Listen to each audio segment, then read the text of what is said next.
अस्सलाम वालेकुम।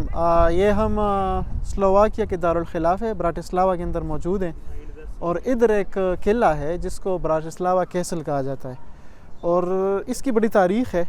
इसकी जो लोकेशन है, ये लोकेशन बेसिकली इसकी तारीख़ अगर हम कहें तो वो ईसा अलैहिस्सलाम की से तकरीबन 450 साल पहले की ये तारीख़ है और उस दौर से ये आती आ रही है। और उसके बाद इसके इधर एक ये चूँकि एक बहुत मरकज़ी जगह थी और यहाँ से अगर आप इस तरफ व्यू देखें तो उस तरफ आपको ऑस्ट्रिया की जगह भी नज़र आएंगी, वो जो आपको विंड मिल से नज़र आ रहे हैं तो वो ऑस्ट्रिया का इलाका है और इस तरफ फिर हंगरी का इलाका है। तो ये तीन मुल्कों का एक समझ लें कि जंक्शन है, ऑस्ट्रिया, हंगरी और तीसरा स्लोवाकिया। अच्छा, इस जगह की एक और तारीख़ अहमियत ये है कि यहाँ पर एक एग्रीमेंट साइन हुआ था, ये इधर लिखा हुआ है और उसकी याद में ये 3 दरख्त लगाए गए थे। तो यहाँ पर कोई कॉन्स्टिट्यूशन साइन हुआ था 1968 में। और इसका थोड़ा सा बैकग्राउंड अगर हम आपको बताएं तो बेसिकली ये जो स्लोवाकिया है ये पहले कंबाइंड होता था, जिसको हमारे पाकिस्तान में कहते थे कि चेकोस्लोवाकिया। तो उसके बाद ये 1998 के करीब, 1990 के अराउंड ये अलग हो गया, चेक रिपब्लिक अलग हो गया और स्लोवाकिया जो है वो अलग हो गया। तो ये जो ब्राटिस्लावा कैसल है ये स्लोवाकिया के हिस्से में आ गया। लेकिन उससे भी पहले अगर चले जाएं तो 1918 से पहले ये ऑस्ट्रिया, हंगरी और स्लोवाकिया का इकट्ठा एक एम्पायर था और जो बादशाहत का दौर था। और उसके बाद वर्ल्ड वार हुई, उसके बाद तकसीम हुए। लेकिन 1918 के बाद ये ऑस्ट्रिया हंगेरियन एम्पायर जब ख़त्म हुई तो उसके बाद चेक रिपब्लिक और स्लोवाकिया इकट्ठे थे, जिसको चेकोस्लोवाकिया कहा जाता था।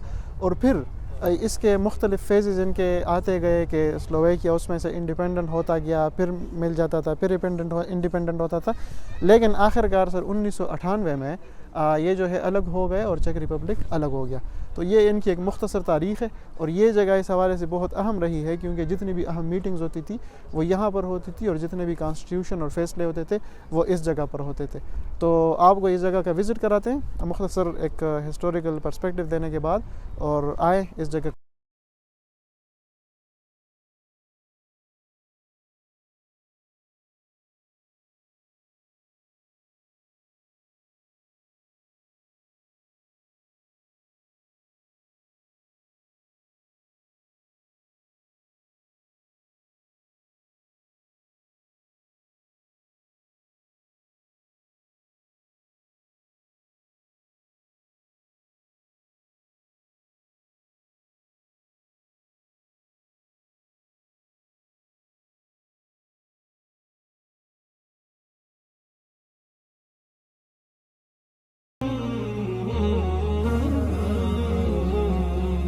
ये एक और व्यू है इस कैसल का और इस कैसल की अहमियत जो है पुराने दौर से एक इस हवाले से भी रही है कि ये बहुत प्राइम लोकेशन के ऊपर है। और हमने आपको ऊपर से दिखाया जब ऑस्ट्रिया और हंगरी के इलाके यहाँ से नज़र आ रहे थे। और ये एक दूसरा व्यू है, यहाँ से आप देखेंगे कि इस तरफ पूरा ये शहर आबाद है ब्राटिस्लावा और ये बीच में आपको एक मरकज़ी शायद कोई चर्च नज़र आ रहा है। और फिर इस तरफ जो है ये दनूबी रिवर है और इस रिवर की अहमियत यह है कि ये 4-5 मुल्कों के बीच में से गुज़र के और कई सारे मुल्कों को कनेक्ट करता है।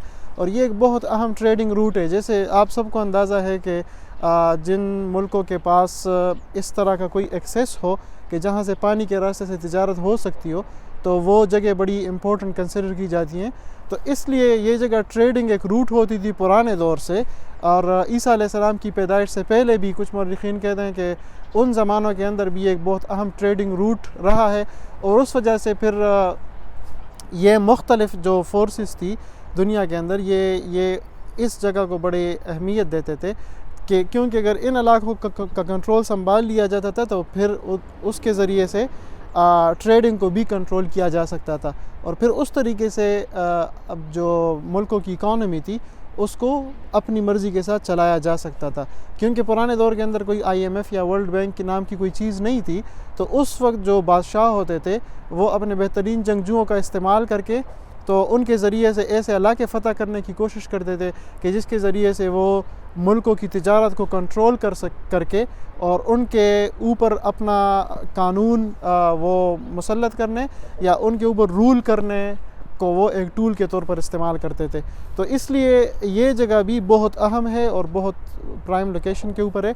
और ये आप इस मंज़र को देख सकते हैं पूरा। ये इस साइड पे किले के तकरीबन चारों तरफ इस तरह के कोई वॉकिंग ट्रैक्स हैं जिसके ऊपर लोग वॉक करते हैं, और आप इसके तकरीबन 360 डिग्री कवर कर सकते हैं, फ्रंट, बैक और साइड्स पे। ये इसका एक साइड है, और इस तरफ फिर जाके आगे ये जो रूट गया है ये इसके फ्रंट की तरफ जाता है, और फिर इसी तरह से 360 डिग्री रोटेट होके इन रूट्स के ऊपर आप इसको कम्प्लीटली सर्कमवेंट, ये पूरा इसको आप कवर कर सकते हैं। ये नीचे भी इसके रूट्स हैं, ये देखें, ये रूट्स नीचे शहर से गलियां आई हैं या मुख्तलिफ दरवाजे हैं छोटे छोटे, वहाँ से लोग आके इधर वॉक वगैरह करते हैं अपने कुत्तों को साथ ला के। तो ये इनके वॉकिंग ट्रैक्स हैं। और ये फिर आगे सारा ब्रिज है जो कि दनूबी के इस पार और उस पार कनेक्ट करता है।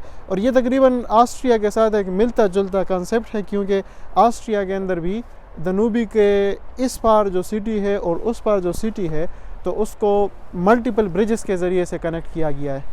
तो विज़िट करें और इस जगह को एंजॉय करें।